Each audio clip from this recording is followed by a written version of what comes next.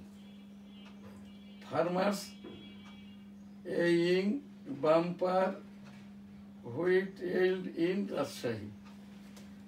এখানে এখন আমাদের যে সংবাদপত্র দৈনিক ইত্তেফাক। বিএসইসির চেয়ারম্যান ও কমিশনাররা 4 ঘন্টা অবরুদ্ধ, পরে পাহারায় কার্যালয় ত্যাগ। শেখ হাসিনার বিরুদ্ধে মানবতা বিরোধী অপরাধের বিচার হবেই, কোনো সন্দেহ নেই। এইটা ডক্টর ইউনুস। থামছে না মব ভায়োলেন্স, মব সৃষ্টি করে খুন ছিনতাই লুটপাটের ঘটনায় আতঙ্ক। আমি এখান থেকে এর উপরে খবরটা করেই চলেছি। ওই সেই জেল ভেঙে যারা পালিয়েছে কেউই ধৃত হয় না, এদের নিয়ে কথাটা নাই। 18 কোটি জনগণ যতক্ষণ না আর কি এন্টি মব হবে, ধরিয়ে দিবে, গোপনে সংবাদ দিয়ে পুলিশ বাহিনী তাৎক্ষণিক উপস্থিত হবে, ততক্ষণ পর্যন্ত এই মব ভায়োলেন্স থেকে, আমি মব ভায়োলেন্সেরও শিকার, আমি এখানে বৈষম্যেরও শিকার আর কি। এই যে আমার এখানে তৃতীয় পক্ষ এসে আমার স্টুডিও ভাঙচুর করে, তারপরে হেনস্থা করে আমার পরিবারকে, ছেলে মেয়েকে ইত্যাদি আর কি। তো যখন থেকে মাননীয় উচ্চতর আদালত হতে আদিষ্ট হলাম মুক্তিযোদ্ধাদের নিয়ে ওই কোনো মন্তব্য নাই, তখন থেকেই আর কি আমি স্টুডিওটা খুলছি, আইন শৃঙ্খলারও সহযোগিতা পাচ্ছি, কাজ করতে পারছি। এবং ওই যে মাননীয় উচ্চতর আদালত বলেছেন কার ছবি কে কোথায় রাখবে, মাথায় না গলায় ঝুলায়, এটা 18 কোটি জনগণের নিজস্ব সাংবিধানিক এবং মানবাধিকারের রাইট। ধর্মীয় মূল্যবোধ ক্ষুণ্ণ না করে এইটা করলে এর উপরেও আদালতের বা অন্য কারোর কোনো মন্তব্য করা উচিত নয়। আমেরিকা ঘুরে দাঁড়িয়েছে। কংগ্রেসের যৌথ অধিবেশনে ট্রাম্পের প্রথম ভাষণ। বড় ভূমিকম্পের ঝুঁকিতে দেশ, 10 দিনে 4 বার ভূকম্পন। উড়ে আসা পলিথিনে আটকে সাময়িক বন্ধ মেট্রো রেল। আন্দোলনের খবর না ছাপতে গণমাধ্যমকে দেওয়া হয় হুমকি। এই যে মার্চের যে খবর, এখানে আর কি মাহে রমজানেরও একটি খবর আছে আর কি। আজ 5ই রমজান আর কি। আজকের ইফতার 6টা 4 মিনিট এবং সেহরি শেষ সময় 4টা 59 মিনিট। এই জায়গাটাই ইউক্রেন যুদ্ধ বন্ধে যে কোনো সময় শান্তি আলোচনা শুরু, এটা জেলেনস্কি বলেছেন। ভারতের ওপর পাল্টা শুল্ক আরোপ করবে যুক্তরাষ্ট্র। মৃত্যুর পর দেহদান নয়, ইসলামী রীতিতে কবরস্থান কবির সুমন। এমনি ভারতের আর কি যে ওই আমাদের এই দেশে একজন সেলিব্রিটির সাথে একসময় বৈবাহিক বন্ধনে আবদ্ধ হয়েছিল। রাজধানীতে অসহনীয় শব্দ দূষণ। ওয়ানডে ফরম্যাট থেকে বিদায় জানালেন মুশফিকুর রহিম। বাংলাদেশে জুলাই আগস্ট বিক্ষোভে মানবাধিকার লঙ্ঘনের বিচার জরুরি। দেশে থেকেই বিশ্বকে নেতৃত্ব দেওয়ার মতো শিক্ষা ব্যবস্থার স্বপ্ন দেখি। শপথ অনুষ্ঠানে নতুন শিক্ষা উপদেষ্টা। দেশে থেকেই বিশ্বকে নেতৃত্ব দেওয়ার মতো শিক্ষা ব্যবস্থার স্বপ্ন দেখি। তাহলে কি এই যে ইনার নামটাও তো পুরো দেয় নাই আর কি, আবরার সাহেব আর কি, আমাদেরকে কি ওই ফিলিস্তিনের মতো শিক্ষা ব্যবস্থাটা দিবেন? আপনি দেশে থেকেই দেশের কাজটা করেন, বইগুলো ছাত্রদের ঘরে পৌঁছান এবং আর কি এখান থেকে নিয়ে আপনার ওই যে কাজটা করার সেই কাজটাই করেন আর কি। এই বই কেন পাওয়া যাচ্ছে না? যারা এই বৈষম্য করেছে, জামাত ইসলামের যারা এই প্রেসের মালিক, যারা ঠিকাদার নিয়েছে 800 কোটি টাকা ইসলামী ব্যাংক থেকে নিয়েছে, এদের কৈফিয়তটা নেন, বই ঘরে ঘরে পৌঁছান, এই যে হল খুলে দেন। এই যে যারা ওই সাংগঠনিকভাবে ঢাকা বিশ্ববিদ্যালয়ের যে ভাইস চ্যান্সেলর, তার যোগ্যতাটা ফরকাস্ট করেন। আমি একজন আইনজীবী হিসেবে, পত্রিকা সম্পাদক হিসেবে জানতে চাই আপনার ব্যাকগ্রাউন্ড এবং ঢাকা বিশ্ববিদ্যালয়ের যিনি ভাইস চ্যান্সেলর, শিবির কিভাবে হল দখল করলো, এগুলো আপনি প্রজ্ঞাপন জারি করেন প্রয়োজনে। আমি এদেশের একজন 18 কোটি জনগণের একজন মুক্তিযোদ্ধা হিসাবে এবং এইটা আমি উপস্থাপনা করেই চলেছি। আর যে আমাদের এই দেশের 4.5 লক্ষের ভিতরে 2 লক্ষ তো মারাই গেছে, 2.5 লক্ষ আবেদন করেছে। এদেরকে আর যারা আবেদন করে নাই, এদের মুক্তিযোদ্ধা এবং মুক্তিযুদ্ধের মর্যাদা সেটেলমেন্ট দেন। খামারিদের মধ্যে দ্রুত জনপ্রিয় হচ্ছে বাউ হাঁস। মানুষের কিছুটা কষ্ট হচ্ছে, নতুন কর্মসংস্থান দরকার। অর্থ উপদেষ্টা, ইনি এই যে অর্থ উপদেষ্টা, ইনি মানসিকভাবে, শরীরগতভাবে এবং এই যে অর্থনীতিগতভাবে তার কাছে কোনো ডাটা নাই। প্রতিদিন একটা করে আমাদের কষ্টের কথা বলছেন, ভয় দেখাচ্ছেন। মানুষের কিছুটা কষ্ট হচ্ছে, নতুন কর্মসংস্থান দরকার। কিছুটা কষ্ট হচ্ছে, মানুষ খাইতেই পাচ্ছে না, চলতেই পাচ্ছে না, ফিরতেই পাচ্ছে না, বাসেই উঠতে পারছে না। এইগুলো এইরকম খবরটা আমরা চাচ্ছি না।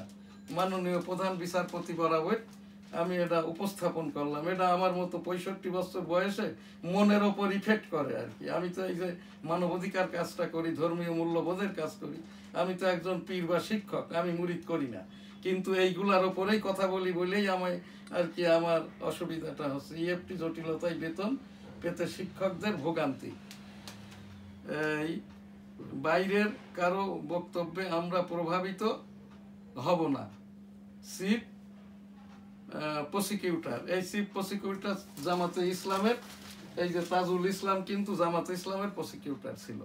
তো এই জায়গাটাই উপস্থাপনা, উনি যে ভুলভাল কথা এই যে প্রেস ব্রিফ করছেন, মঞ্চে যে বক্তৃতা দিচ্ছেন, এর জন্যও কিন্তু খেসারাত দিতে হবে এবং সেটা প্রমাণের দায়িত্বও কিন্তু এই তাজুল ইসলামের। এখান থেকে আমি মুক্তিযোদ্ধা হিসাবে উপস্থাপন করছি আর কি। মুক্তিযোদ্ধাদের জন্য একটি কমিশন করা হোক। এই যে মুক্তিযোদ্ধা বিষয়ক যে উপদেষ্টা যাকে দেওয়া হয়েছে, ইনি অতটা অবগত নন। উনি ওনার যে বীর প্রতীক খেতাবটা কিভাবে কে দিয়েছে এটাই জানেন না আর কি। আমি আবেদন করেছি, যারা মুক্তিযুদ্ধ করেছে, মুক্তিযোদ্ধা হতে পারে নাই এবং যারা আবেদিত, তাদেরকে মর্যাদা সেটেলমেন্ট দেওয়া হোক। আজকে এখানটায় প্রোগ্রাম আমি রাখছি জনসচেতনতায়। এই যে কোভিড এবং ডেঙ্গু সতর্কতায় থাকুন। সিটি কর্পোরেশন প্রতিদিন একবার করে মশার ঔষধ স্প্রে করুন। আলহামদুলিল্লাহ, আল্লাহ হাফেজ। আমার সোনার বাংলা, আমি তোমায় ভালো।